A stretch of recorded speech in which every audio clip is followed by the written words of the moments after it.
know this court, what a wonderful little girl we have here in our daughter. Before she was molested by Dave Grosjean, she was full of life. She was looking forward to the next day of school with her friends, so happy every day, an innocent little baby girl.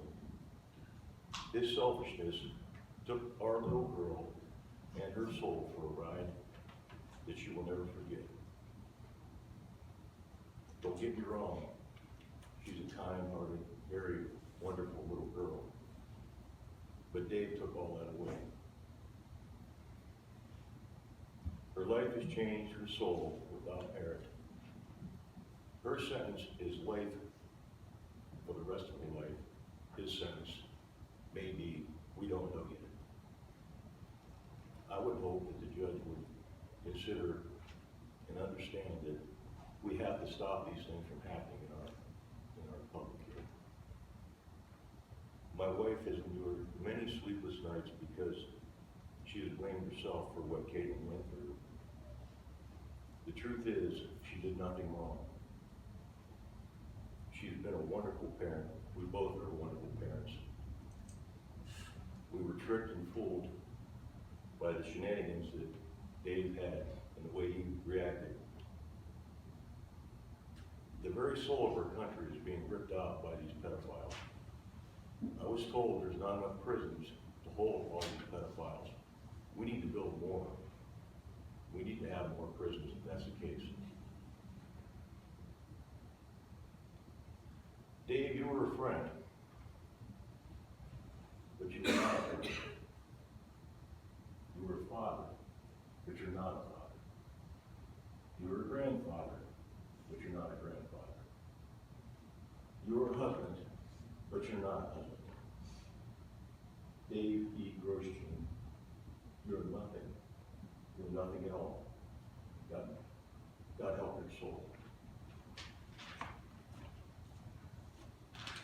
Has nightmares and fear that he may one day show up at her house, and she fears that her story will show up in the news or in the newspaper.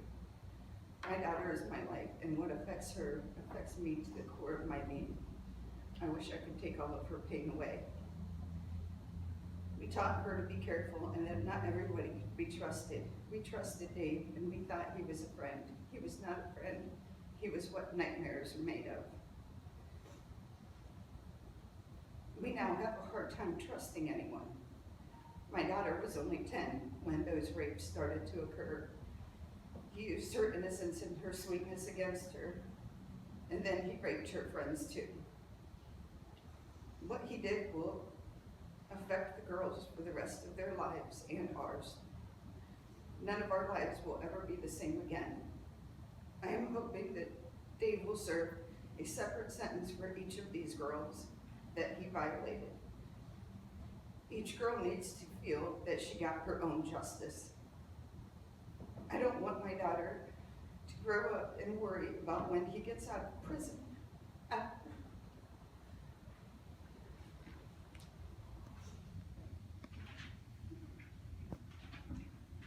Any thought for the repercussion our daughter and our family would have to withstand?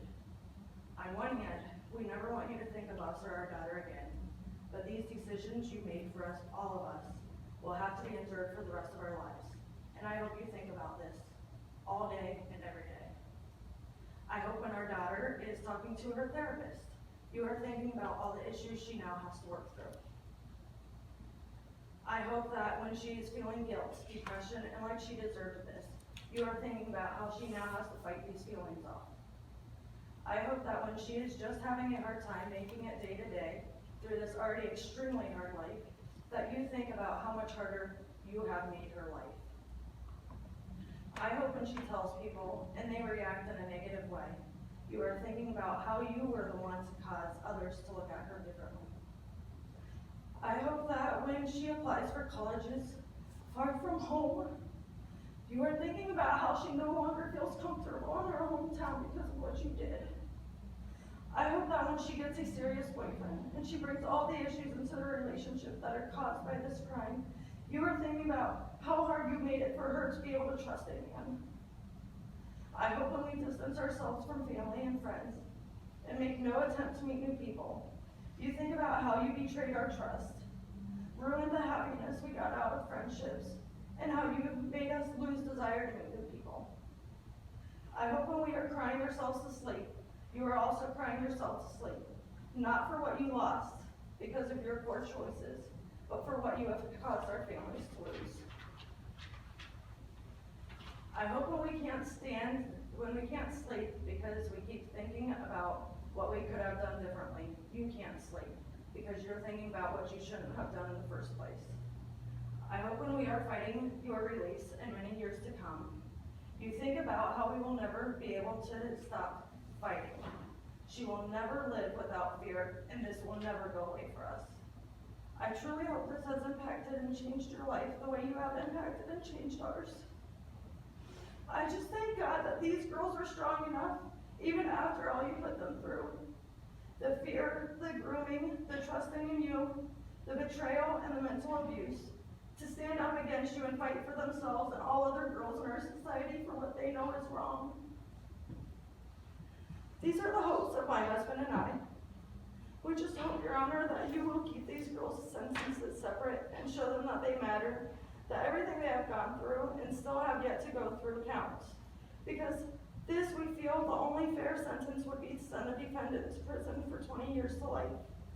We appreciate how strong our daughter and the other girls have been to go against a man like this.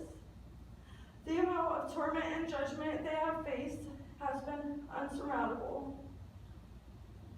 And these girls have to learn to respect themselves from here on out.